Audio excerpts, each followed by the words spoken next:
Hello, I'm Natalie from the Early Years Alliance, and today I'm here to share with you some ideas for how you can make the most of your child's play patterns to support their learning and development. We often see repeated patterns of behaviour in children through their play and throughout different experiences in their day. And this is all part of them exploring and making sense of the world around them. But we often see that these patterns fall into certain categories, and we call these schemas. And there are 5 main schemas that we commonly see exhibited in children's play and behaviour. And they are connecting, enveloping, rotational, trajectory and transporting. So I'm going to share with you some ideas for some different activities that you can do to support your child as they are working through those different schemas or play patterns. Now, schemas are an unconscious response to a developmental need, and we see these repeated behaviours throughout the day in different contexts. So, for example, if your child is in the rotational schema, then you might find that they are very interested in certain things. You may find that they are really interested in the washing machine. When the washing machine's on, they might sit and watch it going round and round and just be really interested in watching that rotation of the machine. You might find that they seem almost obsessed with vehicles and only want to play with toy cars and trains and things that have wheels, and that they constantly want to manipulate those wheels with their fingers, or larger wheels on ride-on toys or on their pushchair. You might find that they run around in circles lots and lots, and that seems to be their go-to thing when they're on the move, is to be moving in circles. You might notice that when they are mark making, that they draw lots of circles or spirals, and they show little interest in making marks of different shapes and patterns, and that they just want to do the circles and the spirals all of the time. So these sorts of behaviours are things that we would see when a child is really ingrained in that rotational schema. And you might just see one of those things, or you might see lots of them all together. And adults can get quite frustrated when their child is in a particular schema, because with this interest can come some challenging or unwanted behaviours as well. So if your child is in the trajectory schema, which is all about that urge to throw, you might be really frustrated with your child throwing all of the time. They might be throwing things that you don't want them to throw. They might be throwing in an unsafe way or in an inappropriate time and space. You might find that at meal times they constantly want to throw their food across or from the table instead of eating it. And that's because they have this really strong unconscious urge. They have that developmental need. They're trying to work through a new learning experience and learning a new skill and learning a new idea and concept. So what we can do is we can provide that child with stimulating activities that will meet that need. And by doing that, by providing these appropriate play activities and experiences, then we can reduce that unwanted and challenging behaviour in our children. So I'm going to start by sharing some ideas of how you can support your child in the enveloping schema. Now, this one is all to do with covering things and putting one thing into another. So you might find that your child is taking things and putting them in their play kitchen all the time, or putting them in your washing machine, or they want to post and push things perhaps in inappropriate places like down the back of the radiator or into electronic devices. And that's because they have this urge to put one thing in another, to envelop it or enclose it. So what we can do is we can provide the child with some different materials alongside their usual toys to support them with that. So alongside some of their ordinary things that they might have at home, we could provide them with some scarves or pieces of material, something that they can use to wrap up and envelop their toys. And I could model that for the child. So I might say, oh, I'm going to tuck the ladybird in for the night. Oh, should we make her nice and cosy and wrap her up? Good night, ladybird. Would you like to have a go at one of the other toys? So I'm encouraging the child to satisfy that urge of wrapping and enclosing and hiding those toys. And then we can unwrap them again, because that's equally satisfying. So a really simple way that we can just provide something alongside their usual toys and model for them, show them how they can satisfy that urge for themselves in their play. You could also set up a little hiding game. So you could maybe get some cushions off your sofa and put them on the floor and encourage your child to hide their toys underneath for you to find. And vice versa, you can hide them and challenge your child to find them, or get a sibling involved in that game. So we're directing that play. What we're doing is we're saying it's not okay to hide mummy's car keys or the television remote under the cushions, because we're going to need that later. So let's redirect that play. Let's do it in this way together so that they feel like they've had that need and that urge met whilst they're learning and developing. Little post-in boxes are also really great for a child that's interested in that enveloping schema. I've just got an old dishwasher tablet box here. It already had this little hole in the top where you opened it. I've glued it back up once I'm finished with it and there's nothing inside. And then I can provide the child with items that they can post into that box. You must be really careful with small loose parts, as they are a choking risk for small children, so always supervise your child and then store this activity out of reach when they're not using it with you. Milk bottle tops are a really great posting tool, as they're a little bit bigger than lots of standard bottle tops, so a little bit safer. If they do head towards their mouths, they're quite large, so we've got plenty of time to redirect that and encourage them not to do that and take them away if necessary. And what the child can do is they can use those to post them into the little slots, and you may find that the child wants to repeat that activity over and over again. You can provide them with a larger quantity of things to post into there. They also quite enjoy things like using the loose fabrics to post in as well, so stuffing the bits of scarves or bits of tissue and fabric in there can also be really satisfying.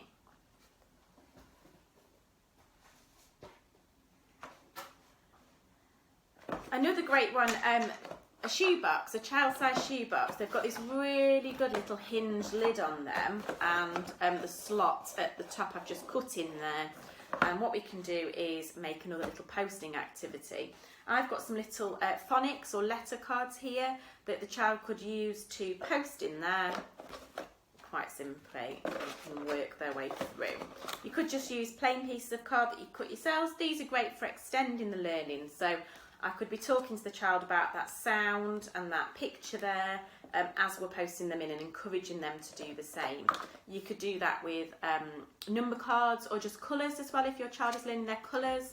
You could just talk about the colours on the cards as you post them in there, and then they're really easy just to go in and retrieve those items afterwards.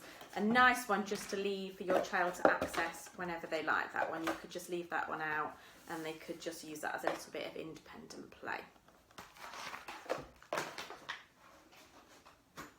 The next schema that I'd like to talk about is the trajectory schema. So I've already touched on that a little bit, this throwing, which can be quite an unwanted and challenging behaviour that we really need to try and redirect.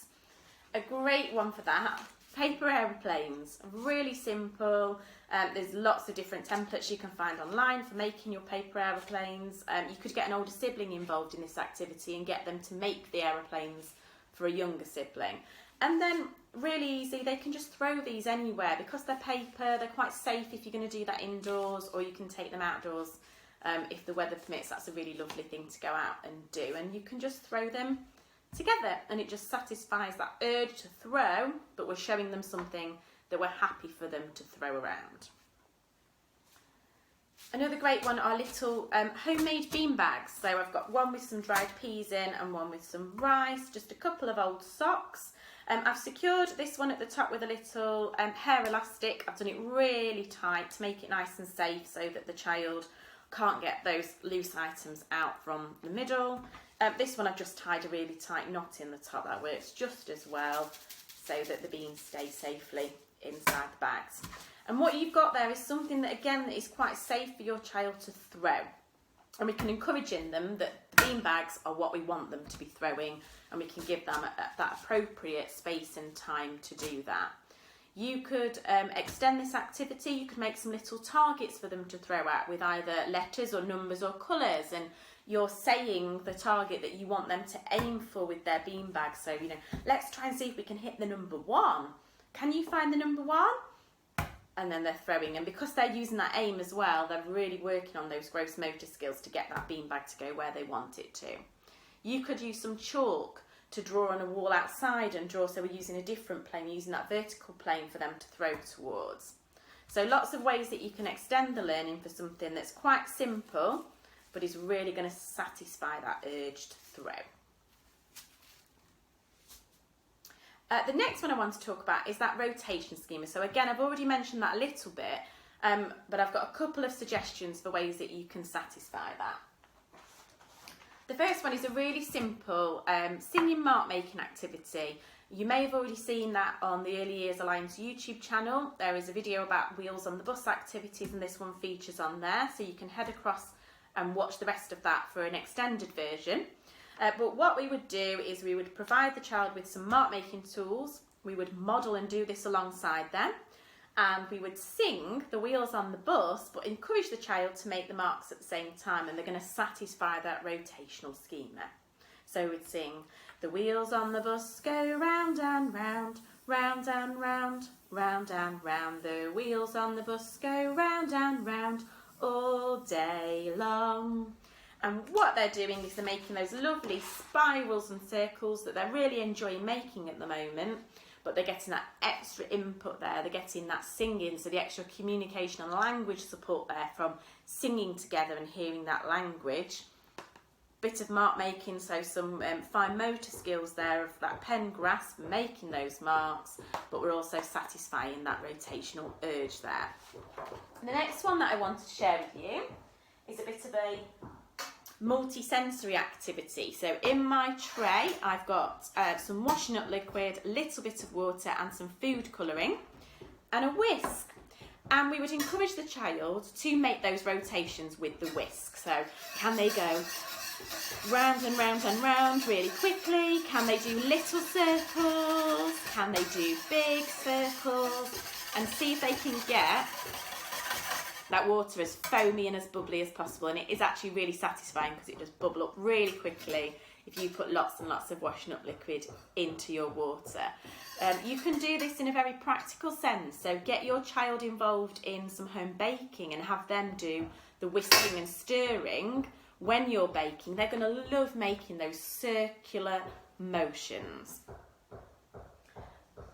Another thing that children that are in that rotational schema are often really interested in are songs that have a looped pattern to them, things that go round and round with that repeated verse. So songs like Three Cheeky Monkeys Bouncing on the Bed, or Five Little Ducks, Three Little Speckled Frogs. Those songs that have that same verse that comes round and round, when they're in that stage of learning where they really are interested in that particular rotational schema, a lot of children are quite engaged by those sorts of songs. So something else that you could have a go at home there to get them to satisfy that urge for going round and round and round.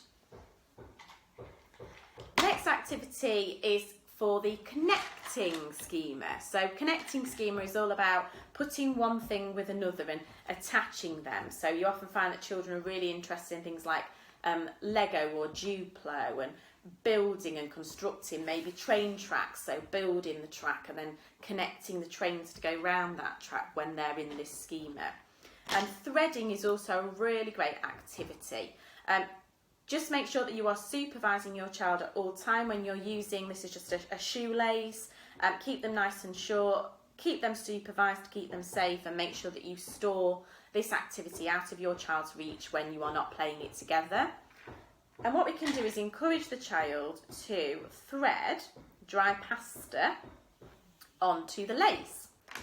You can add a little bit of early maths to this activity, so we could do some counting as we're doing that. As you're threading on there, it's really great for developing their fine motor skills as well, threading, but it's going to satisfy that urge of them connecting one thing to another along that little string. It's also a great activity to pop in your bag and take out with you when you're out and about. If you've got to go somewhere and your child's going to need to wait for a period of time, or you're travelling, this is a really nice small activity that you can just pop into a bag and then just get out whenever you might need it. And the last schema that I want to talk to you about today is that transporting schema. Children that are sitting within this schema are often moving things around the house. So you might find that at the end of the day there are toys and objects in very strange places in your house because your child has taken them from one place to another because they're satisfying that urge to transport, to move things. If they have a trolley or a pushchair, you might find that they don't just put the doll or the shopping in there, they put lots and lots of things in there, all sorts of different toys, and push them around the house or move them around, and it's because they just want to transport things. So we can direct that in a few ways. Bag packing is a really great activity. So if you're going out for the day somewhere, get your child involved in packing that bag for that outing. So I might say, oh, we're going to go to the park today. It's a sunny day today. What might we need? Shall we go around together and find the things that we're going to need to put in our bag for our day trip today? And then you can pack that bag together and unpack it when you get to the other end of your journey. They're going to find that really satisfying. You can also do this in a more of a role play way. So you could get your child to pack a bag for their teddy bear or their doll. So you might say, Teddy's going to nursery today. What should we put in Teddy's bag? What do you think he'd like to take with him? Or Dolly's going on a journey. Shall we pack her some toys for her journey so that she's got something to do? And then you can pack that bag together and have a little imaginary journey. Maybe you just go from the living room to their bedroom and you can unpack all of those things for that toy. So packing and unpacking really satisfies that urge. We had our little cards earlier. These can come back into play. You could have some letter cards and do a little phonics game. So I might say to the child, oh, today we've got d, d. Should we see if we can find lots of things around the house that start with d, a d sound? I'm going to put that down, and then we would go off together and find as many things as we could that started with that sound and bring them back to that location. You can do that the reverse way. So you could provide your child with a basket of items that correspond with maybe 2 or 3 letters. Dot those around the room. So there's a little bit of distance for your child to go, and challenge them to take the items from the central basket and deliver them to each of those sound cards. You could also do that as a really simple counting activity. So for a younger toddler, just working with 1 and 2. For an older toddler or a preschool, you might go with 1 to 5. Write the numbers on a piece of paper, box of items. Can we put 1 item on the number 1 and 2 on the number 2? So again, they've got to transport those items. They're satisfying that urge, but we've got a little bit of early maths in there. Just remember for a younger toddler to just keep it to that 1 and 2 until they've got that really clear grasp of what that number represents, that they can understand what 1 and 2 is before you move on to adding more numbers in there at this age and stage that's appropriate for them. Bringing back our little post box from the enveloping schema, you could have a little post office role play. So this could be our post box. I might put that in one room. In another room I could set up some pens and paper, and we could do some little drawings or write some little notes, do some gluing and sticking, and then deliver those to our post box. And then maybe we could open the post box and deliver those items to different members of the household. So a little post office role play, but making sure that the 2 items, the writing materials or drawing materials and the post box, are quite far apart, so that we're really satisfying that urge that they're taking things from one place to another.